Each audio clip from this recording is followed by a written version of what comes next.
Kaixo, ondo etorri gure podcastera, Matxerriko Mendebaldetik uinak astintzen. Bai horixe, plaza gozoan ari gara, Artxandako eta Pikotamendiko magaletik haizeak dakarren ahotsa pizteko prest. Hori da, eta esaera zaharrak dion bezala, sosa duena konta, poza duena kanta. Beraz gutxi konta eta asko kanta. Bueno, gure kasuan kontu kontari biliko gara, eta podcast hau ez da bakarrik gure artean geratuko. Auzoa, auzotarrekin egiten da, eta guk entzulekin bat egiten dugu. Lau lagun gaituzue, urrengo tartea zuekin ondo pasatzeko, gustoko adiskideekin orduak labur. Beraz, atalez beteriko programa lasai hurbil eta zintzoa izango dugu. Gaiak nola jorratzeko gakoa badaukagu. Gehienetan, balantza duen aldera jausten da, zuaitza, ez da? Guk oreka bilatzen dugu, batzutan bai, beste batzutan ez, eta nork daki, jaiak direnean oreka galtzen dugu. Baina orain, oreka bilatuko dugu. Matiko, Uribarri, Zurbaren eta Kastainoseko begiradak mai berean elkartu. Bai, eta gainera bizitzeko grina erdigunean jarriko dugu. Hori da, gure elikagairik nagusiena. Beraz, zer egingo dugu hilarte bizi. Baina balorekin bat datorren bizitza nahi dugu. Hori argi dago. Askeak izan eta gure bizi proiektuak aurrera eraman. Atxera kontua hasi da, itxi begiak, jarri eroso eta gurekin etorri uinetan barrena abentura berri batera. Askaitezen, asko dira aurretik ditugun atalak. Yeah!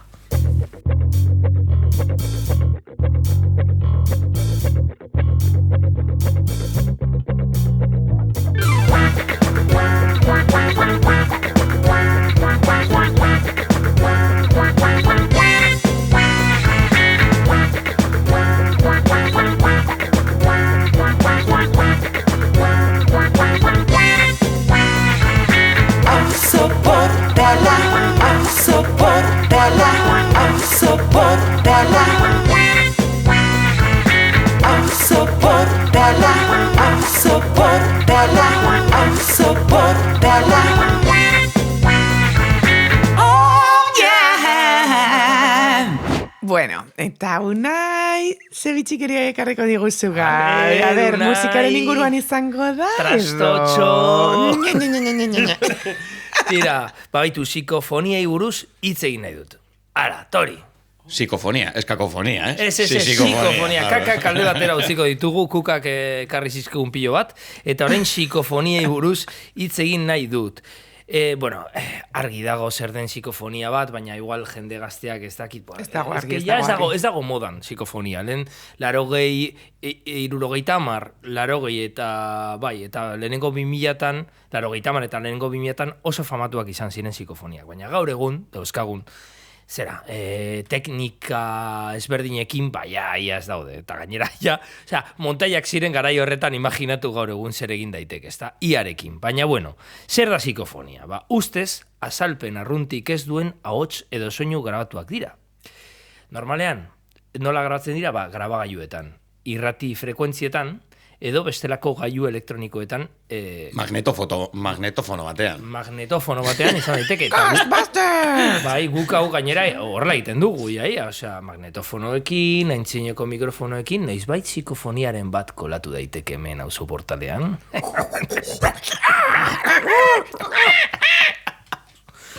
Hori bai, ez da zer egon, ez da hitzik egon bakarrik soinua raroak.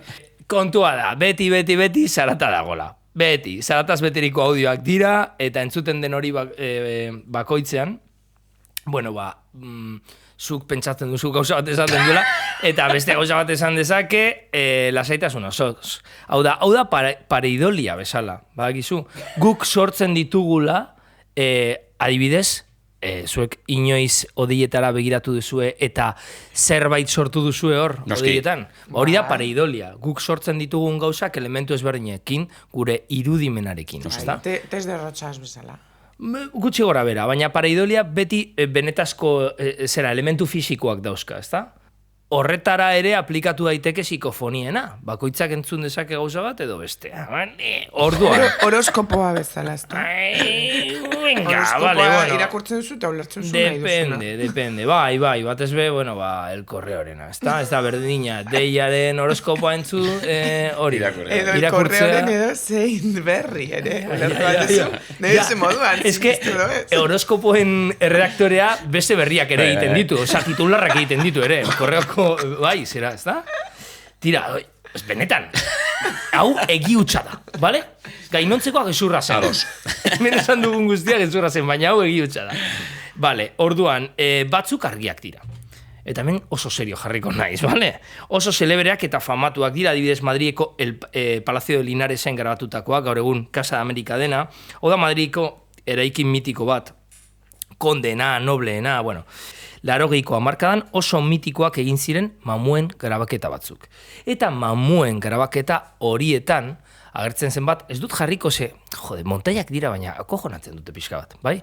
Bai, beldurra eragin aldute, beraien helburua beldurra eragitea zen. Ostras, ez da txorra, pelikulasko ikusten zituzten, eta beraiek sortu nahi zuten bere pelikula kakotxon artean partikularra. Orduan, Carmen Sánchezek, hau montaia bat zen, baina Carmen Sánchez delako pertsona bat egin zuen, eta horrela zioen. Erreproducituko dut. Raimonda, mi hija Raimonda, zen, terriblea. Ez dute karri? Benetan, rilatzen zara. Eta beste bat... Kakofonia da, hori bai kakofonia da, bai. Lehenengo psikofonia eta gero ja kakofonia bilakatu daiteke zure traketan. Eta badago bat oso farregarria, horrela nik kontatuta, baina entzuten baduzu ere, igual, nolabiteko beldurra eragin aldizuna, hau da. Eta asko gustatzen zaitze emamua katalan azentua deko. Osa, tipoak galdetzen du. Hau da, ouija bat, ez da? Eta tipoak galdetzen du. ¿Cómo es el más allá? Eta gero psikofonian harrapatu egin dute erantzuna, ez da? Eta erantzuna da, adimensionado. Adimensionado. Osea, ez da bakarrik katalana, zera, tonito bat daukala baizik. Jo que sé, osea, kuriosoa, ez da? Kantuz Gola besti baten mosketa bat, edo. Bai, imaginatu, zerraten mamua. Adimensionado. Imaginatu Mikel Lauaren psikofonia bat, ez da? Imaginatu, bera bizirik zegoenean, ja beldurra emoten zuen. Goratzen duzue? Bere lekeitxadas eta horrako. Bai, ja, tono hau zeukan, imaginatu bere mamua, nola izango den. Imaginatu, bale. Kontua da, denak espainolez, ingelesez, eta beste hizkuntzak egindakoak dira, baina... Hizkuntza imperialistetan, baina hizkuntza imperialistetan, hori da. Baina psikofonia euskaldunik alda. Ez da hau, eta horregatik denok egiten dut demezala, guk ere gureak sortuko ditu. Agian euskaldunak ez dira masaia horretan geratzen, ez? Geratzen dira masakan baten, ez da? Geratzen dira bai, hemen gota berren. Bai, hori da. Erarima garbia da, eta bai. Orduan, horregatik denok egiten duten bezala, guk gureak egingo ditugu, beraz, aurrera, euskal psikofoniekin.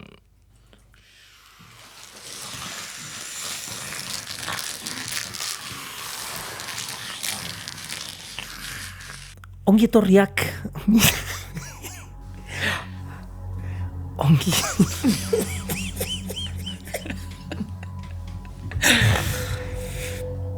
Ongi etorriak...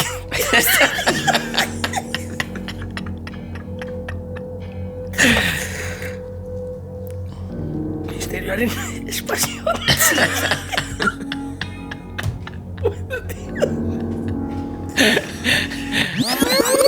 Tira, unai, zer gertatzen zaio. Barka entzuleok, baina ez da arrankatzeko gai. Emon diezaiogun, tartetxo bat, arnasa hartzeko, eta bere atala, tira, duintasunez hasteko. Bai? Aurrera orduan. Ongi etorriak, misterioaren espazio ontzira. Gaurko honetan, mamu euskaldunen psikofoniak ekarriko dizkizuegu.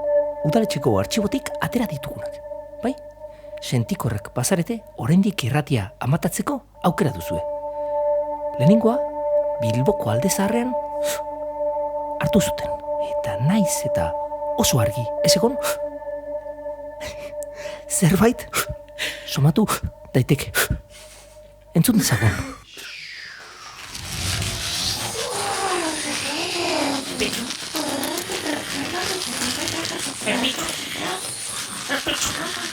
Nire ustez, estitxo esan du, argita garbi. El consorcio de Mosedasekoa ba. Jo, ez ditxurekin tematuta zaude, erabat, ez? Gertatzen zeizu. Entzun dudana. Jo, ba, ez.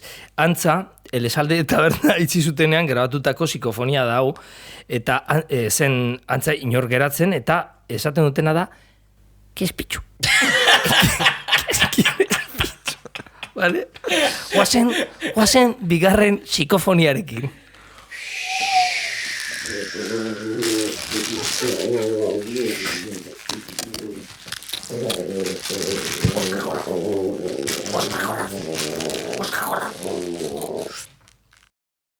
Ostras, guazen berrio jartzera, mesedez?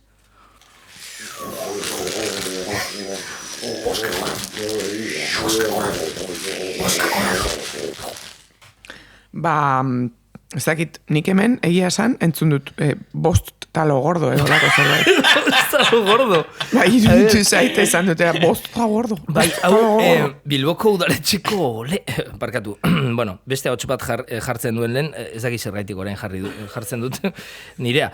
Urrengo biak, Bilboko udaletxeko leku ezberdinetan grabatuta izan dira, beraz, historiagile askok diotenez, boska gorordo.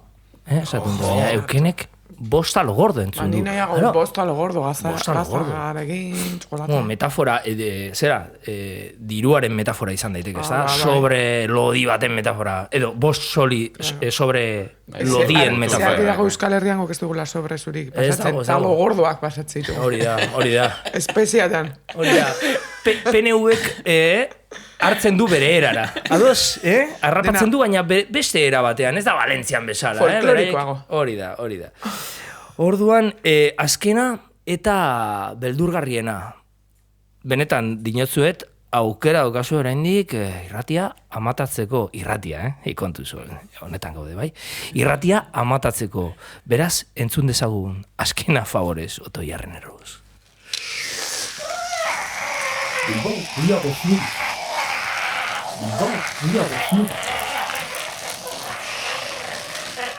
Barkatu, entzun dezagun berriro?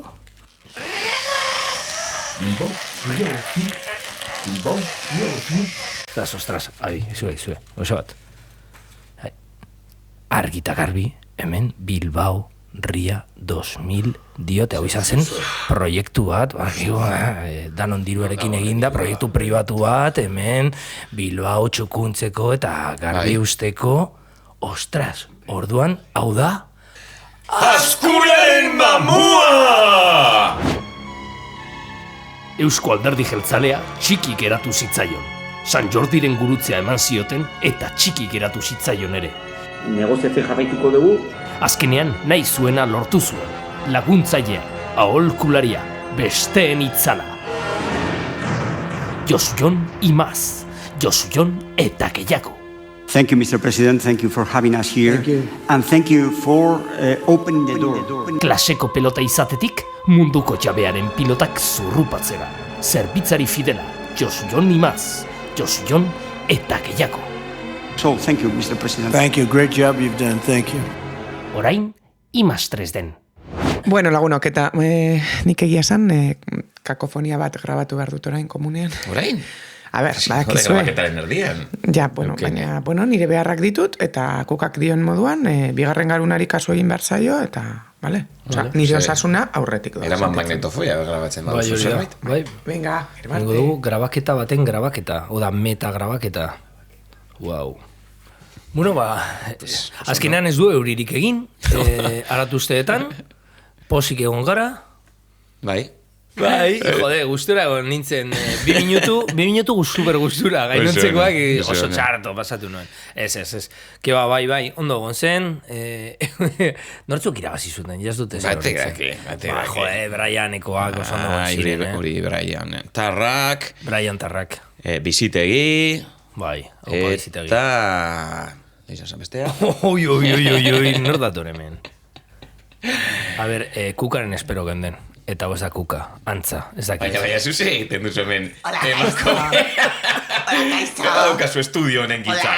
Baina, Ez dokate zer solte. Gonbidatu nau kukak. a ver, Unai, Gonbidatu emakumea. nau kukak. Emakume. Zertan bilakatzen ari da, Neskato, irratsaioa. ez dakigu zenbat urte dekozun, Ni ez naiz hortzak neskato. beltz, naiz konkorra neskato. dauka. Ez dakigu gizakia zaren. Bueno, edi zorkunde naiz. Zorkunde. Pues hau benetan ez Pedro, Ez ezagutzen. pues ez zaitut inoiz ikusi, agian estoldetatik. Igual ez zaitut ezagutu nahi. Zabaiotik nator. Estoldetatik nator. Ez nator mundutik, estoldetatik nator. Ni ja berago ezin nahi jauzi. York, Bueno, pues, eskutik, eskutik eskapatzen zaigu, eh? A ber, esan dit. Kukak, esan dit, hemen artista datuk daudela. Eta esan dut, pues, joango naiz. Eta iteko dat artistekin, porque artistak beti izaten dira nahiko interesanteak. Barkatu, lerdea.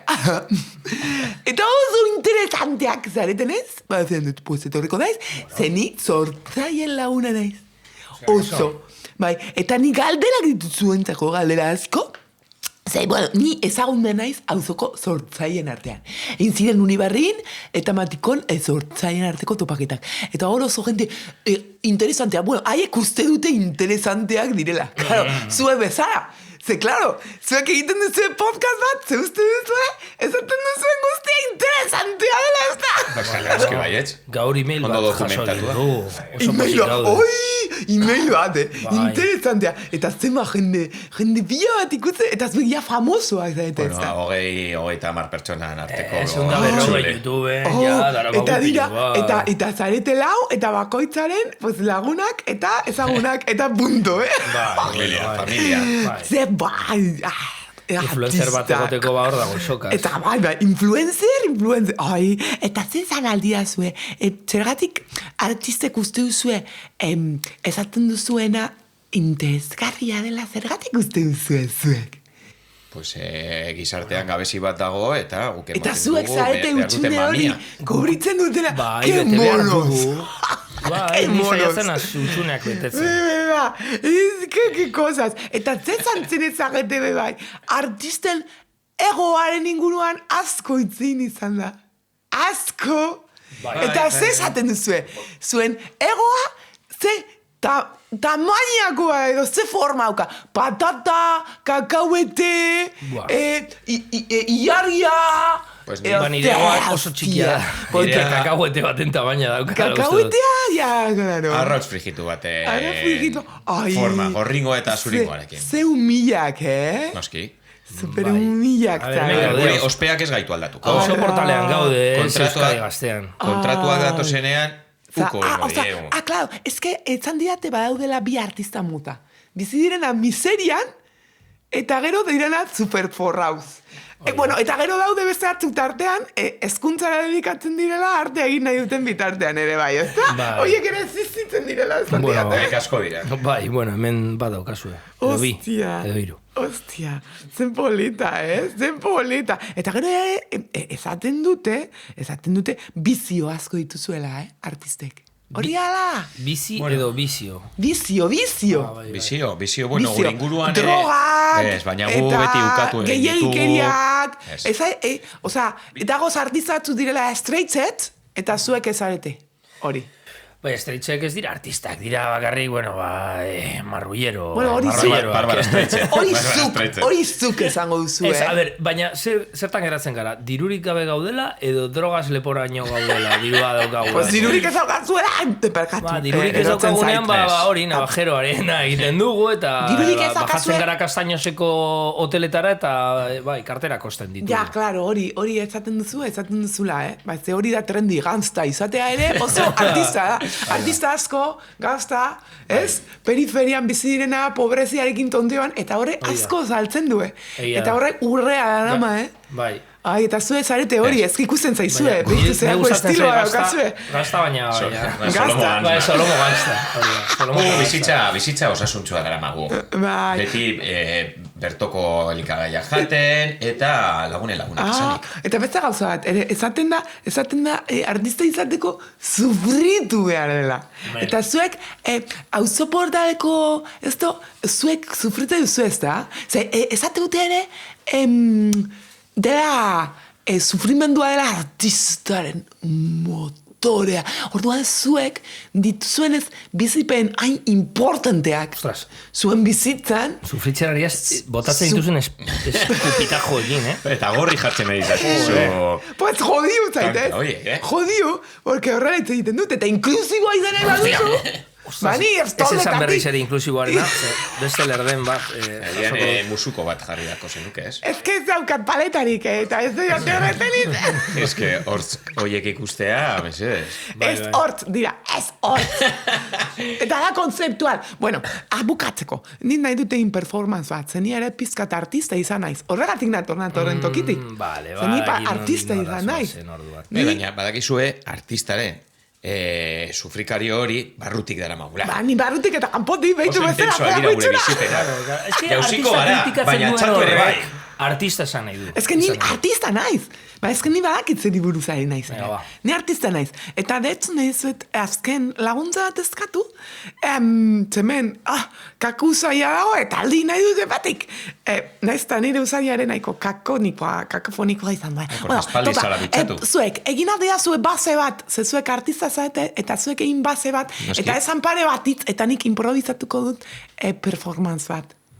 Ados. Gaur egun modan dau. Venga, noa... Vale, baina... Ba, esan pare bat hitz. Bateriarekin. Pare bat hitz. Eta zuek egin, bibos, egin. Bai, abiba boz. Bai, azerren ingurua. Hitzak. Berba. Bale. Berbie, ba. Bortako ditut hitzak eta zuk improvisatuko duzu hitz hori egin. Zuk esan, ja. Vale, Eta nik ingo du nahi dudana, erabiliko dut edo ez. Kaka, fonia, estarria. Ja, vale, a ver. Joder, Itxaron, beste hitz batzuk, ze hori da pizkat kaka. Ados. Venga, dutxa. Dutxa, eta izaldi bat ere izan daiteke. Ne baduzue. Kebab pikanterik gabe. Pikanterik gabe. Vale. Pikanterik gabe, Beste eta bat edo. azkena. Atzedenik ez drogarik gabe. Jo. Esaldi luzea, baina Vale, baziko gara. bikaina. Azondo, bat, bi eta hiru.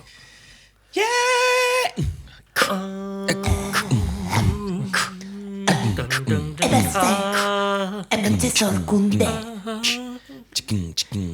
Hementxe ez da etorri gaukoan kuka Eta etorri naiz ni baina ez dutxartuta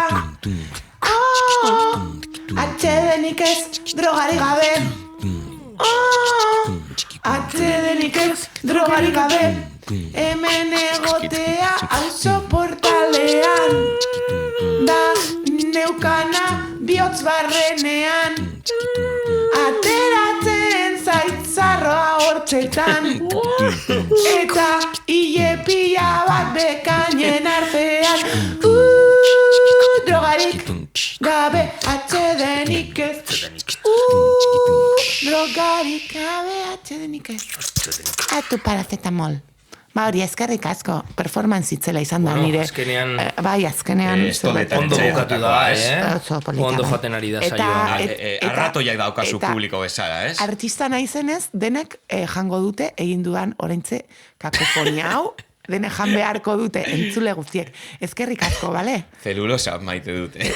Diru laguntzak eskatuko diziogu udaletxeari gauza hauek sustatzeko eta CD bat egiteko. Bai. Gainera CD-ak modan daude, Eta periferiako artistei laguntza emateko. Hori Eta da. ni ez naiz periferiakoa, ze realidadean bizi naiz katzin munduaren magman, baina bueno, ez hain periferia. Barkatu esan berrio magma? Magman. Oso polita. Magman. Oie, bikaina. Izan da lan ere izen artistikoa, zorkun magma. Magma mia. Magma mia. Urlaztanak. Basoazia? Bai. Ireki lehioa, hemengo kiratza mugitzeko pizka Bai, bat, eta atzera doa gainera, oso ondo, moonwalka egiten. Bai, baina, zer pasatzen? Atzera doa moonwalka egiten. Narrastiarena egiten. Bueno, hau saio, ez dakit bikaina esan, baina, bueno, bintzat, originala, kuriosoa.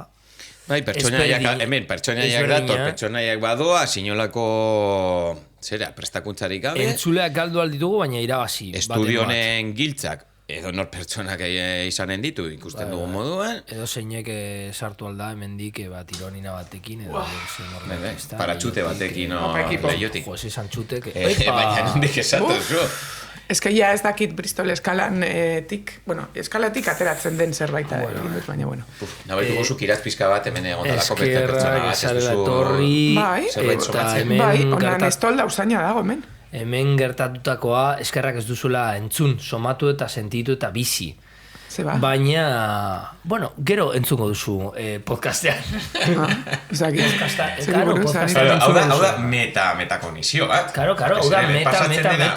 Hemengo protagonistek ere ez gara enteratzen. Bai, hori da. Puntazo bat dago. Eta ze polita eta ze misterio txua. Pues gogoekin nago urrengo atalau entzuteko. Venga, kuñatxo bat. Askatu. Bota. Sostengatu.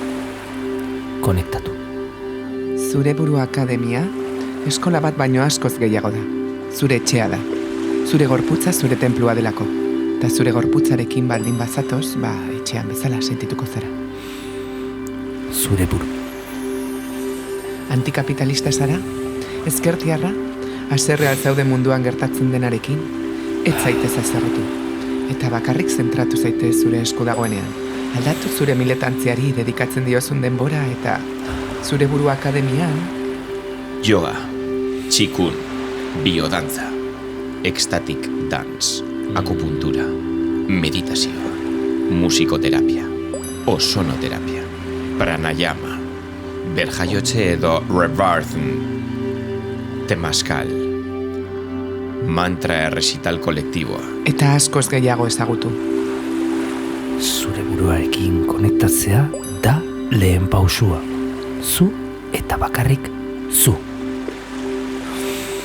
Zure buru. Lehen kontsulta doainik.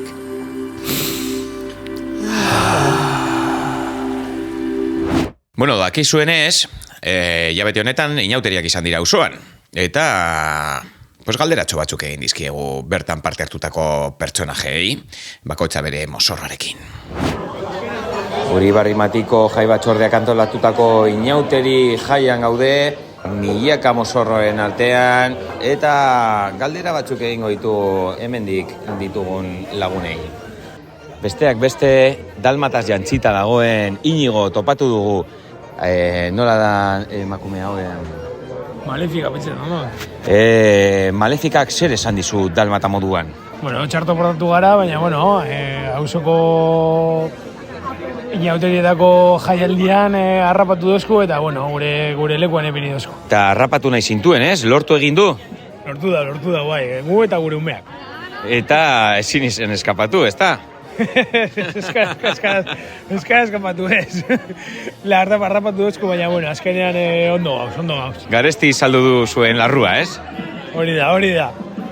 Kalimotxo batzun truke lortu dugu azke ibiltea orain. Eskerrik asko. Vale. Eta nola ez, Amasiku orkesta zoragarria, txaranga, auzotik zehar egonda jotzen. Zan ikusi duzu inauterietan Euribarriko giroa? Primeran, taberna ibili gara jotzen, eta giro parego da. Euribarik beti hobeto. Zeintzuk izan dira jo duzuen hitak? Adibidez, La Morocha, La Oreja Van Gogh bai, euskal abestu da. Gero reggaetoi remix bat, eta nola ez, La Polla Recorden popurria. Eta badakigu txaranga batek jostean jan behar duela, Uribarriko gastronomiaren inguruan zerbait esateko?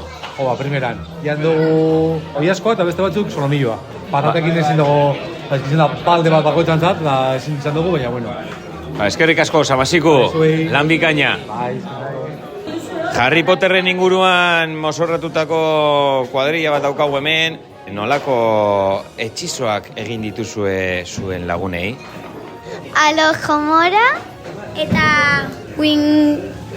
Wingardius Leviosa. Eta zer egin diozue zuen lagunei etxizo hoiekin? Kontrolatu eta hil.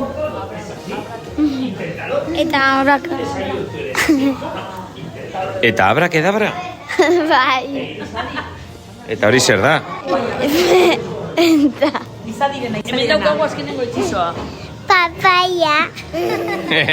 Eta papaia horrekin zer egin diozu zure aurrean zeneukanari? Hil. Besteak beste ratatouille mozorrarekin topatu dugu amatxo bat eta bere zagutzua beso artean. Zenolako menua daukagu inauteri honetan? Bueno, gaur ez gara jeitzierara ailegatu, baina, disfrutatu egin dugu dantzak ikusten, eta, biharria kapela prest. Zeran ikusi zure alabak inautere giroa? Bere lehenengo inauteriak ele izetzu, ez da? Nik uste oso ondo, egonda oso esna eta irrifarre egiten. Bikain, eskerrik asko. Beste emakume elegante bat daukagu Frida Kahlo jantzita, zein da zure gaurko artelana? Joan naiz sukaldariaren etxera eta eman dit zeukan arropa guztia eta jantzi naiz, aber zertaz joango garen gaur, Frida Kahlo, aurrera. Eta barruan daukazun artista hori atera duzu? Eske Frida pintorea zen eta ni horretan, baina, dantzatu dugu pizkatxo bat. Dantzatu eta bizitza kolorestatu, ez da? Hori da, bai. Eskerrik asko, eta hemendik emisioa gure estudioetara bidaltzen dugu berriro, bikaina izan dugu gaurko inauteria, Uribarrin, jai batzordeari esker. Bueno, eta betiko moduan, hementxe daukagu gure Andoren gomendioa. Araguaz. Bueno, eta gaurko honetan daukagu gurekin Bilboko talde gazte bat adordu izena, eta hemen daukagu gurekin Xabi, haupa Xabi. Kaixo. Azteko, zelan azalduko zenuke adur taldeak egiten duen estiloa, adibidez? Beti esaten dugu rabe punk dala, punka gustatzen jagu eta naroa grita un poco eta hori, baina gero niri teknoa asko gustatzen ja eta le metemos ahí un poco bombo. Hori da, orduan zarete naroa eta gabiok, ez? Bai, bakarrik bi gara. Bakarrik bi. Eta, orain ari zarete diska berri bat grabatzen, ez? Bai, hasi ginenean bi diskatea egituen un poco por inercia, eta oin eten gara purtsu bet, un poco para hacerlo más pensau, eta gauza politak ateatzen ari dira, bai. Bale, eta zelan da zuek lan egiteko era? Zelan kudeatzen duzuen? Gu hasi ginenean, geneukan oso argi dana guk egin nahi genuela. Osea, batzutan, noiz behin eskatu dugu laguntza, ez dakit norbaiti zeozer egiteko, baina alden neurrian dana grabatzen dugu, dana ekoizten, dana masterizatzen dana, eta guk sinesten dugu artea horrela egin behar dela, osea, gure artean dana egin behar dela, porque gero a la mínima saltzen da norbait que quiere sacar pasta y esto deja de ser una conversación sobre arte y empieza a ser algo empresarial y no mola nada. Ez? Vale, eta orduan, jendeak adur ezagutzeko, zea besti entzungo dugu? Ez dakit, no? Osea, jarri aldugu un unreleased. Hau da, primizia bat izango dugu? Izan leike, bai. Vale, eta zea besti entzungo dugu, izenburua edo? Ez que ondino ez dauka izenburua, sabes? Ostras, orduan, podcast hau entzungo duen jendea? Jarri aldio, izenburua. Primizia, ez? Bai, jarri aldio. Yo que sé, que digan. Pues a mí me parece que tal. Vale, orduan, jasoko ditugu entzulen iritziak, ez? Hori da. Vale, hemen daukazue adurren abesti berria. Unreleased.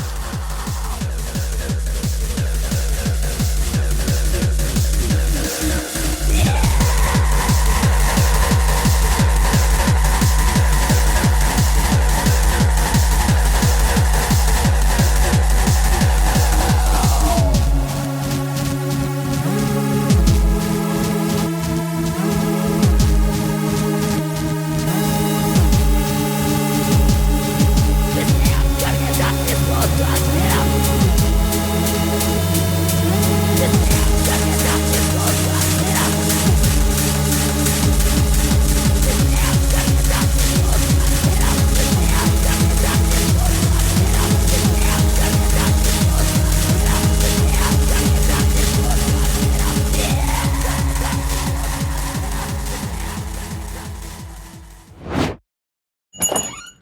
Xerrikitipi urdaitegia, matikon ireki berri den altxugukuko erriskatik didalarik. Siberako airea freskoa gure auzora igeratu da eta xakurtegi zinez ongi eginda. Eta orain, zapore hori goiko ibarretik jaitsi da. Zure mailan txerriki eta gaznarik freskoena. Jin, xerrikitipira, xarkiteria, mendik heginen herrenen dizin lekia. Erdiko egiazkoa, fida, konfidantzazkoa. Betiko zaporea, ire gustura moztuta. Onkixin, erritipira, xarkuteria, kabana maixiaren ezaldiatin erraitia. Fin, lodi, ala koskorretan, hemen behar den bezala prestatzen dugu. Pirinietako portuetako haize garbia. Jin, xerrikitipira, xarkiteria, betiko saboria, ire giztira mostirik, orain matiko dendan bagia. Bueno, lagunak, bitxikeri atal honetara ondo etorriak, beste behin ere, eta gaur Zurbaranen simbolo bat bilakatu den marrazki batekin natorkizue. Ez dakizuen onden, ez? Morirrabeletik ikusten dena, bai oinez eta bai kotxean pasatzen zareten guztiok ikusi duzuena, foken grafiti mitikoa. Naiz eta, teknikoki, fokak ez izan. Ja, dakizuenez, morsak dira. Baina, bueno, hemen beti fokak bezala ezagutu ditugu. Bai. Foken murala eta morsak dira. Bai. Bueno, bintzatez dira txoriak.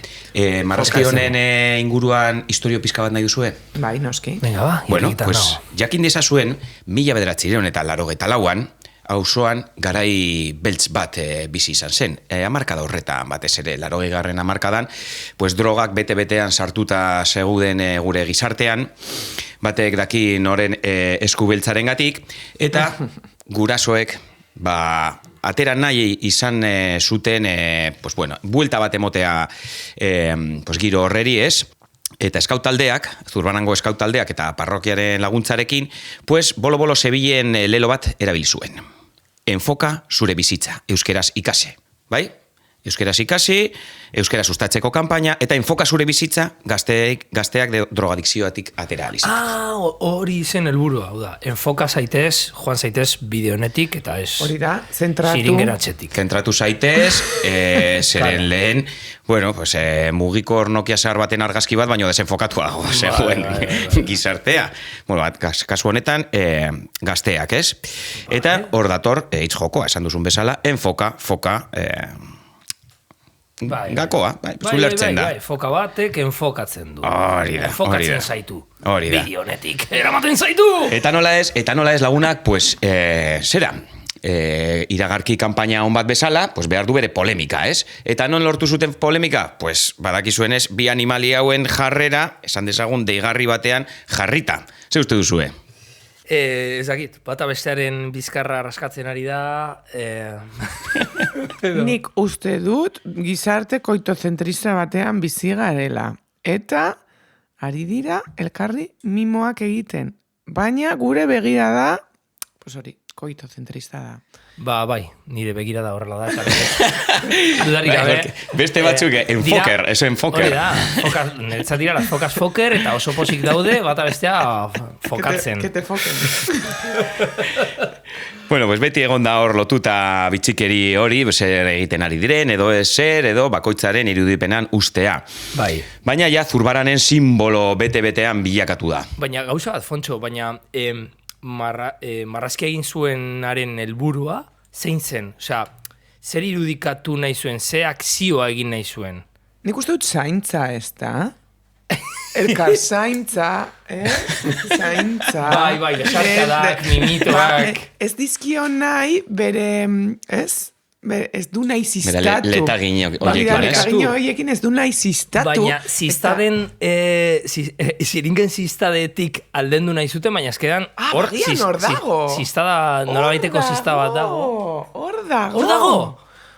Ostras, Jorkek bai, bere... Pues izan daiteke hor dago. Atera izan dugu Jorkek mamia. bere kontroletik ez daki zerbait erakusten ari da? Eta uste dute, bai... Bai, simulatzen du, hori da, simulatzen du xiringa bat, bere letaginek simulatzen dute. Jorge, ari da, erakusten lehenengo bozetoa. Bai, ez du pintxatzen. No pintxa. Pues beitu, hemen oraintxe bertan atera dugu marrazki horren atzean zegoen esan naia. Jorkeri buru alertu zaio. Eta beste kontu bat, azken kontu bat, aipatu behar dugu nahi gabe, gure auzokide den Bilbo Garbiko kide batek jaso zuela mandatu bat, bertan zegoen grafiti bat ezabatzeko. Eta nahi gabe, aipatu behar dugu, irudia bera, urte luzeren ostean, ezabatu egin zutela akats bategatik. Bai, eta hori izan zen, 2019an. Bai. Ai, aurreratu natzaizu. Lasai, ondo, porque da kultura popularra, ukinek basekien.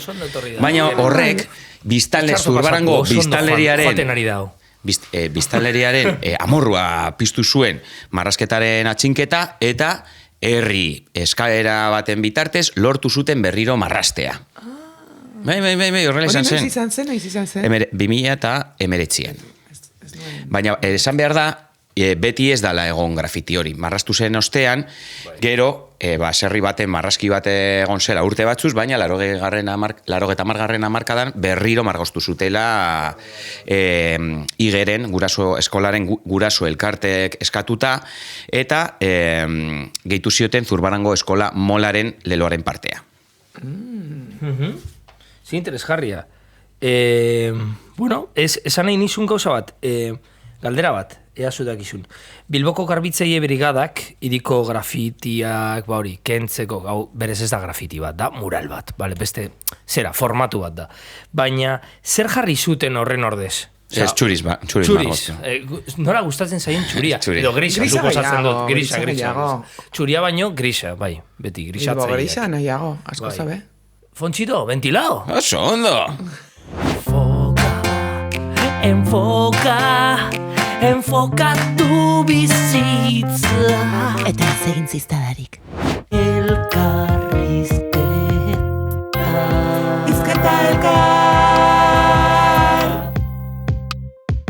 Gaurko honetan Raimunda Lau okindegira etorri gara, non eta Zurbaranbarrin munduko konfinean, Iturriondo plaza lehenengo zenbakian, hemen kristolako bistak Bilborantza ditugu, eta hemen daukagu Arrate bertako langilea, elkarrizketatxo bat egingo diogula, bera kontatuko digu hemen egiten duten ogi gozo honen sekretuak.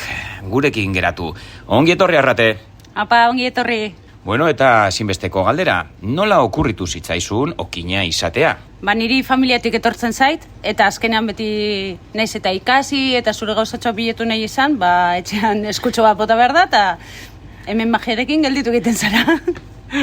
Oso ondo, familiatik datorkiola ogibidea, nola animatu zineten Zurbaranbarrin okindegi bat irekitzera?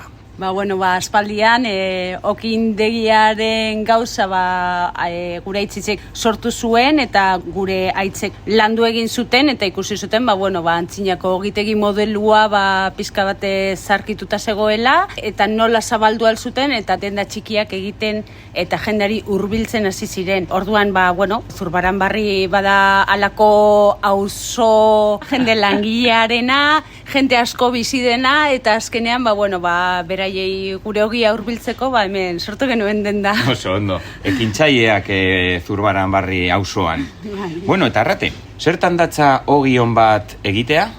Ostras, mamian sartu gara zuzen. Buruz sartu gara. Ogion bat egitea, errezeta edukitzea, mimo asko jartzea, kontuz pausuak jarraitzea, eta beste misteriorik. Eta maitasuna, ez? Hombre, maitasuna beti. Hori hasieratik. Inoiz masa haserretu zaizu eta mami txarreko ogi bat atera jatzu? Bai. Batzutan, egun guztiak ez dira berdinak, agian urlar sartu diozu edo uruna segun urteko zein garaietan ez dago bardin eta, horre zure sekretutxok erabiltzen dituzu, ez da, pizka bat beraikin jolasteko. Ze ogiak ere bere karakterra dauka eta batzutan igual arroegi atera zaizu, ez? Ogia gu beti esaten dugu materia bizia dela, ezta? Egiten hasten zarenetik bukatzen duzunera arte asko aldatu daiteke. Orduan, bai, arro atera zaizu, domestikatu egin behar duzu pixka bat, zaindu egin behar duzu.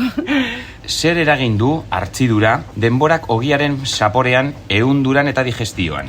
Zerikusi handia dauka.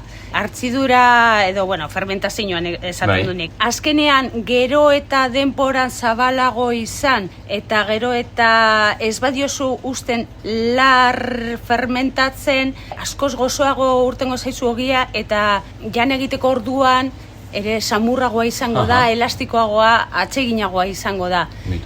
Ogia ez da presarekin ibiltzeko gauza. Zure esperientziatik, nola aldatu da okinaren lanbidea azken urteetan? Makinak, lan erritmoa, kontsumoa, prestakuntza, zer iritzi duzu? Ni okin familia batetik nator, nire aitzitzek haiek egiten zuten ogia artesa batetan, beti zen ama orea ez zituzten erabiltzen, gero etorri ziren okin lebadura hauek, guk bai erabiltzen ditugu, eta orain duela urte batzuk ama horera voltatu ginen, ez da, oso onuragarria da.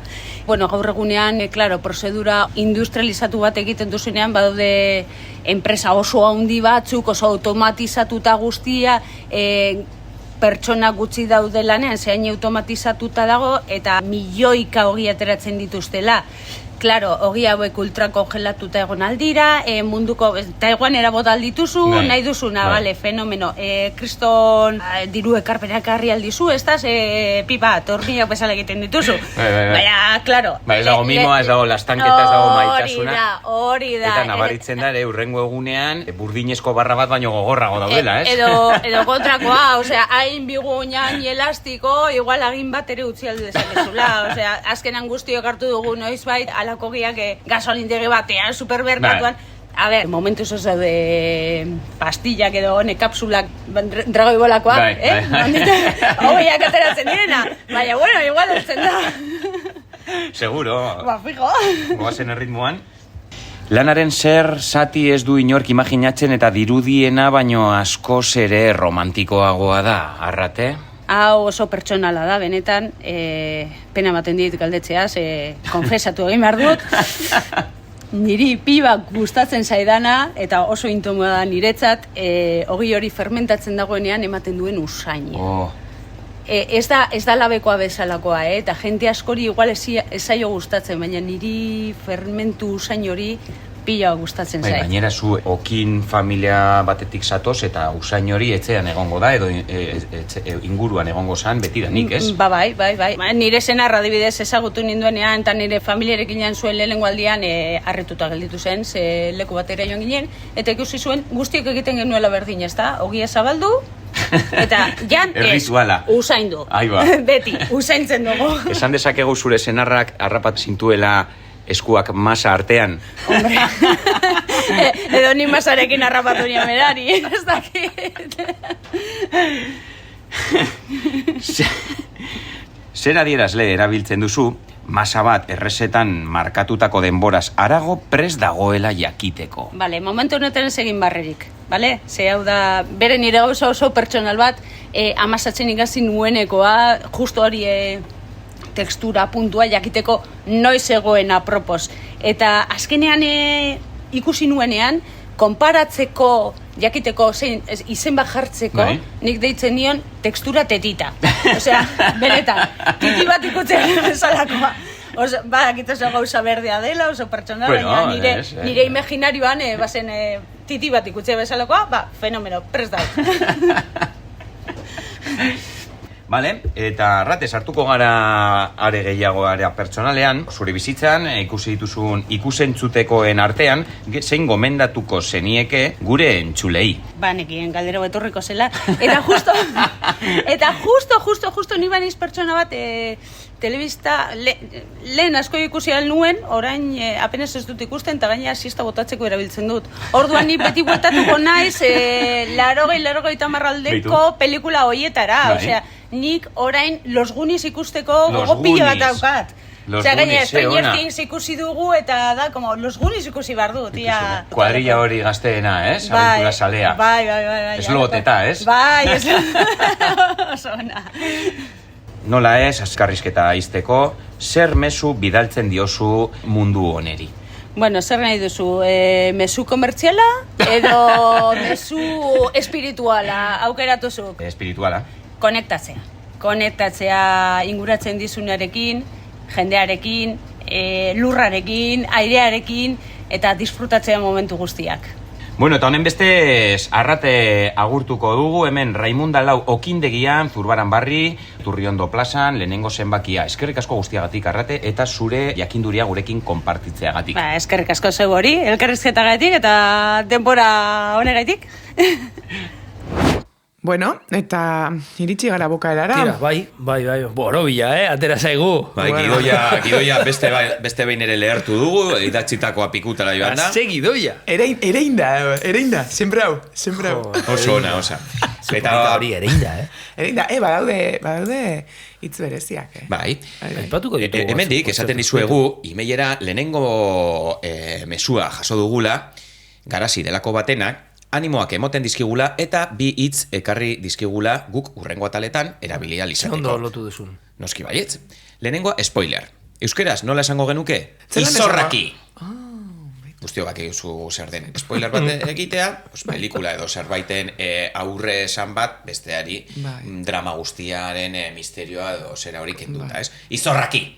Eta bigarrena, esateko erderaz esaten dena melasuda, berdin zaidala, era kaleko era batean, dizerdit. Horrek, dizerdit. Eta horrelako enfasia jarri behar da? Bai. Izorraki! Bueno, orain Supermanen azkenengo, sekuentzia esango dizuet, eta hau, izorraki! Bat da.